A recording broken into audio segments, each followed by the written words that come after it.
Hello everyone, સ્વાગત છે તમારું ચેનલમાં। આજે આપણે બનાવીશું ખાવાના સોડાનો ઉપયોગ કર્યા વગર એકદમ પોચી રતલામી સેવ।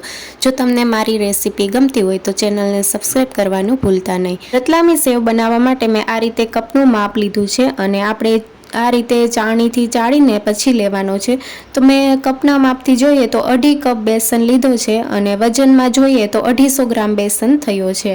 તો આપણે જે પેકેટ આવે એ જ મેં લીધો છે અને ચણાના લોટમાંથી આપણે સેવ નથી બનાવવાની, બેસનમાંથી જ આપણે આ રીતે બનાવવાની છે। બેસનને આપણે ચાળણીમાં આ રીતે ચાળીને લેવાનો છે, જેથી બેસનમાં આ રીતે ગોળીઓ વળી ગયેલી હોય તો સરસ એવો પાવડર તૈયાર થઈ જશે।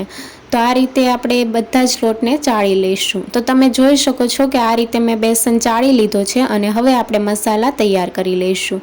તો આ રીતે ખાંડણીમાં 1 ચમચી અજમો સાથે 1 ચમચી આખા મરી અને 1 ચમચી લવિંગ ઉમેરશું। હવે આપણે ખાંડીને એકદમ બારીક પાવડર તૈયાર કરી લઈશું। આ પ્રોસેસ તમે મિક્સર જારમાં પણ કરી શકો છો, પણ આ રીતે ખાંડણીમાં ખાંડીને લેશો તો સરસ એવો ફ્લેવર આવશે।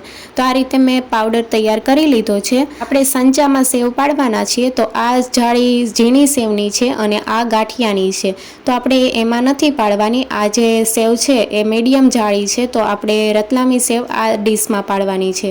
હવે આપણે ચાળણીમાં આ રીતે મસાલાને ચાળી લેવાના છે। મસાલા આપણે આ રીતે ચાળવા જરૂરી છે। આપણે સંચામાં સેવ બનાવીએ છીએ તો આસાનીથી સેવ સરસ એવી પડે એ માટે આપણે ચાળીને મસાલા લેવાના છે। સ્વાદ પ્રમાણે મીઠું ઉમેરશું અને મોણ દેવા માટે મેં 6 થી 7 ચમચી તેલ ઉમેર્યું છે। બેસન આપણે વજનમાં 250 ગ્રામ લીધો છે, તો તેની સામે આપણે 6 થી 7 ચમચી જેટલું તેલ ઉમેરીએ એ બરાબર છે। બહુ વધારે પણ આપણે તેલ નથી ઉમેર્યું અને બહુ ઓછું પણ નથી ઉમેર્યું। તો આ રીતે મેં 1 કપ પાણી લીધું છે, તો પાણીને આપણે પહેલાં સાઈડમાં મૂકી દઈશું। બેસનમાં આપણે મોણ મિક્સ કરી લઈશું। તો બેસનના દરેક કણમાં આપણે આ રીતે હાથેથી મિક્સ કરી લેવાનું છે।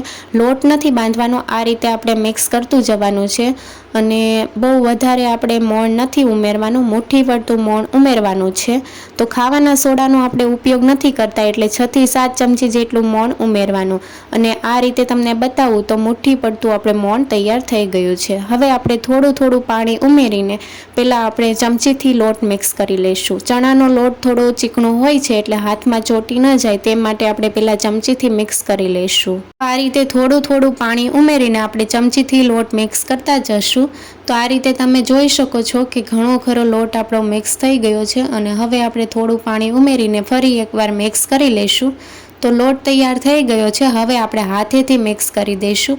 આ રીતે મેં લોટ થોડો ઢીલો જ રાખ્યો છે અને હવે આપણે લોટના 2 ભાગ કરી લઈશું। એક લોટ આપણે સાઈડમાં મૂકી દઈશું અને બાકીના લોટને આપણે આ રીતે મસળવાનો છે અને આ રીતે આપણે પાણીવાળો હાથ કરીને મસળતા જવાનું છે।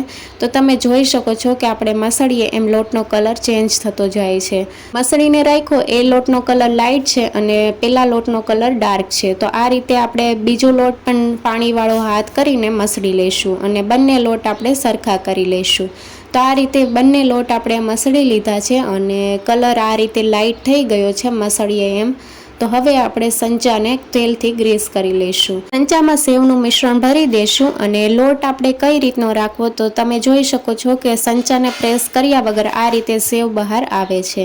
તો એ રીતનું આપણે લોટ તૈયાર કરવાનો છે અને મેં તેલ ગરમ થવા માટે મૂકી દીધું હતું। સેવને આપણે મીડિયમ ટુ હાઈ ગેસની ફ્લેમ ઉપર તળવાની છે અને આ રીતે તમે જોઈ શકો છો કે સંચાના 2 આટા ફરે ત્યાં સુધી આપણે સેવ આ રીતે પાડવાની છે અને સેવ પડી જાય એટલે તરત આ રીતે ચમચાથી આપણે પલટાવી લઈશું। આ રીતે સેવ 1 થી 2 મિનિટમાં સરસ એવી તળાઈ જશે અને આ રીતે હવે આપણી સેવ તળાઈ ગઈ છે, તો ઝારાની મદદથી આપણે કાઢી લઈશું અને આ જ રીતે આપણે બાકીની બધી સેવ તળી લઈશું।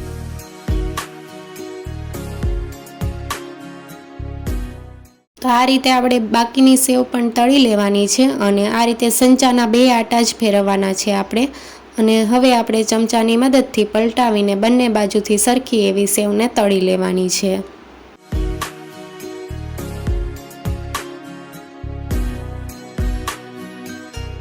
બાકીની સેવ પણ આપણે તળી લેવાની છે અને ઝારાની મદદથી બધું જ તેલ નિતારી લઈશું અને એક વાસણમાં કાઢી લઈશું। સેવનો આ રીતે ભાગ કરીએ તો સેવ સરસ એવી સહેલાઈથી ભાંગી જાય છે।